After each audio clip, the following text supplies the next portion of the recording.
And of course, even though we didn't get new taxes in some of these newer wars, like the war on terror, we got new laws.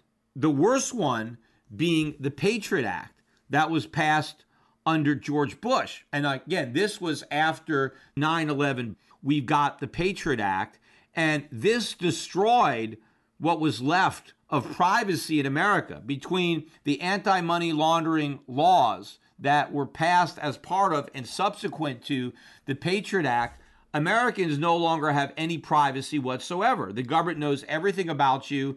This was probably one of the most unpatriotic pieces of legislation passed in American history, which is why it was called the Patriot Act, because after all, how can you be against the Patriot Act? Aren't you a patriot? Despite the fact that the law itself was extremely unpatriotic. I mean, I've talked about this on the podcast before. The government has laws, truth in advertising. Well, those laws should apply to legislating. You should have to be honest with the name of your legislation, because what government does is they name a bill the opposite of what it's going to do, right? So if they want to complicate taxes, they're going to pass a new bill and they're going to call it the Tax Simplification Act. And that means they're making taxes a lot more complicated. So if they want to pass an extremely unpatriotic law that destroys your constitutional rights, your rights to privacy, they call it the Patriot Act. So even if we didn't get new taxes, we surrendered a lot of our constitutional rights. And it's not just those wars.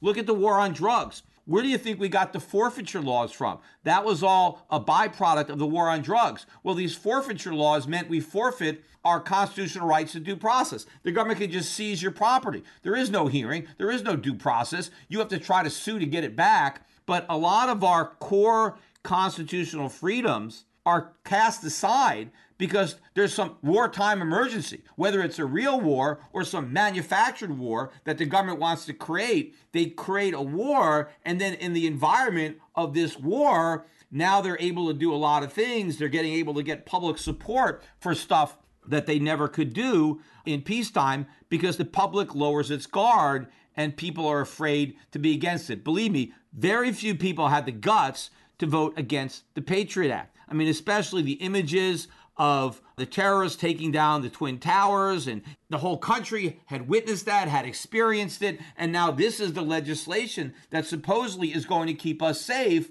Very few people were willing to object to it. I objected to it, and I remember the warning of our founders: you do not want to sacrifice some of your liberties in exchange for some safety.